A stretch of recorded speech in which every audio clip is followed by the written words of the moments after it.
안녕하세요. 오늘 저희랑 같이 들여다볼 자료들, 이게 통일교 내부의 좀 복잡한 상황하고요. 또 외부 압력에 관한 것들입니다. 특히 그 윤영호 전 본부장, 그리고 한학자 총재, 그러니까 최고 지도자죠. 이분들을 둘러싼 논란, 그리고 또 한국과 일본 정부의 조사라는 큰 흐름이 있어요. 이걸 다루고 있습니다. 네, 맞습니다. 이 자료들 보면서 통일교 안에서 지금 뭐 어떤 주장들이 오가는지, 그리고 현재 이들이 딱 마주한 핵심 쟁점, 이게 뭔지 좀 명확하게 짚어보는 게 오늘 저희 목표입니다. 자, 이 얽힌 실타래를 같이 한번 풀어가 볼까요? 좋습니다. 일단 이야기의 중심에는 역시 윤영호 씨가 있는 것 같아요. 한때는 한학자 총재한테서 엄청난 칭찬을 들었죠. 아, 누구도 이런 기획을 하는 사람이 없었다. 뭐 이런 극찬까지 받으면서 상당한 신임을 얻었던 인물입니다. 아, 그랬군요. 네, 그 2022년 3월에 잠실 롯데호텔에서 극비화동 같은 것도 있었고요. 그게 뭐 대표적인 예라고 할 수 있겠죠. 그랬던 사람이 지금은 모든 문제의 원인이다, 이렇게 지목되면서 뭐 자업자득이다 이런 비판까지 받고 있다. 이건 좀 아이러니한데요. 자료 보니까 정론직필이라는 이름으로 나온 글들 있지 않습니까?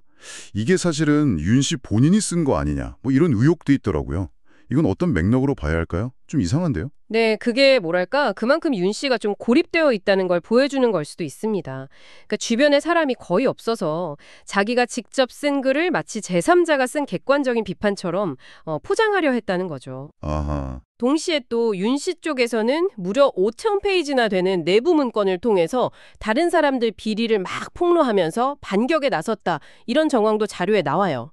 결국 이게 누가 책임져야 하냐 이걸 두고 완전 진흙탕 싸움으로 번지는 그런 모양새입니다. 와, 5,000페이지요? 그 내용들도 궁금한데 일단 제기된 구체적인 의혹들도 상당히 좀 충격적이네요. 김건희 여사에게 6천만 원 상당의 다이아몬드 목걸이를 전달했다. 이런 혐의부터 효정국제문화재단 자금, 이게 한 13억 원 정도 유용했다는 의혹도 있고요. 심지어 한학자 총재랑 관련해서 650억 원대 라스베가스 도박 자금 의혹까지. 와, 이 자금 문제들.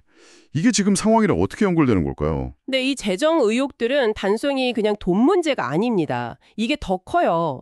예를 들어서 윤 씨가 그 국민의힘 전당대회에 개입하려고 논의했다거나 뭐 대통령 독대 아니면 ODA 그 공적개발 원조 사업 추진 같은 걸 언급하면서 정치권하고 뭔가 유착을 시도했다는 그런 보도도 있었죠. 네, 봤습니다.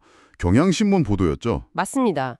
자료들은 이런 움직임을 두고 종교 조직의 본분을 넘어선 거다. 이건 월권이다. 또 권력에 대한 오만이다. 이렇게 아주 강하게 비판하고 있어요. 그러니까 돈 문제뿐만 아니라 정치적인 문제까지 얽혀 있다는 거군요. 그렇죠. 근데 이 재정 정치 문제 말고도 교리적인 갈등, 이것도 되게 중요한 축으로 보여요. 한학자 총재가 창시자인 문선명 총재의 교리에서 벗어나서 독생 여론이라는 걸 내세웠다. 그래서 내부 분열을 일으켰다. 이런 주장이 나오던데요.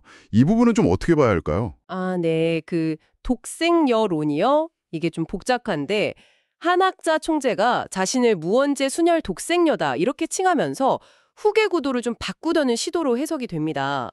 일부 자료에서는 이걸 창시자 사상에서 아주 중대하게 벗어난 거다 이렇게 보고 있고요. 그리고 바로 윤영호 씨가 이 한 총재 노선을 지지하고 또 우상화하는 데 핵심적인 역할을 했다 이렇게 지적을 해요. 아, 윤영우 씨가 거기서 또. 네.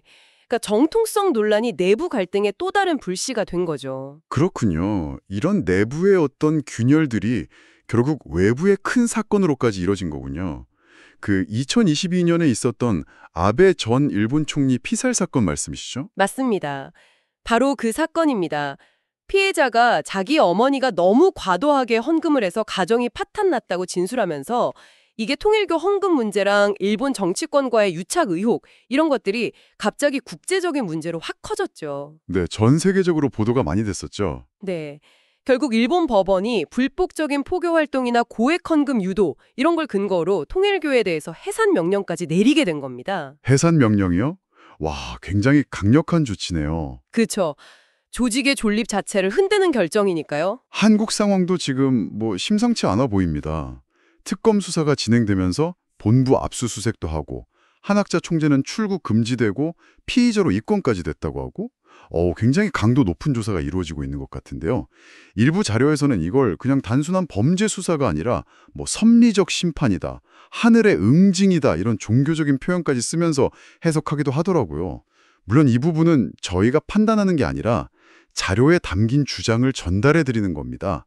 이 점은 좀 분명히 하고 싶네요. 네, 맞습니다. 그 표현 자체는 자료의 시각을 반영하는 거니까요. 어쨌든 특검은 윤영호 씨나 한학자 총재뿐만 아니라 정원주 씨, 이청우 씨 같은 다른 핵심 인물들, 이 사람들의 연루 가능성까지 아주 폭넓게 보고 있는 것으로 분석됩니다.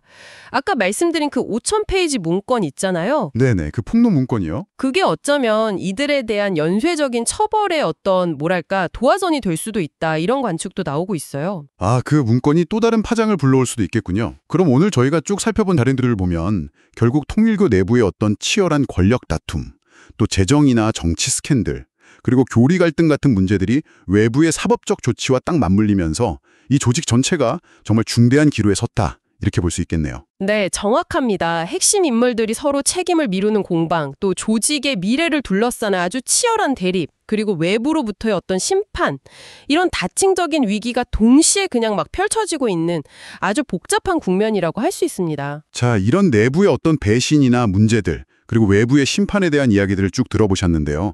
아마 여러분도 이런 위기에 처한 세계적인 종교운동 안에서 진정한 책임이라는 게 과연 어떤 모습이어야 할지, 그리고 신자들은 신앙과 또 지도부의 이런 문제들 사이에서 어떤 길을 찾아야 할지 한 번쯤 고민해보게 될 것 같습니다.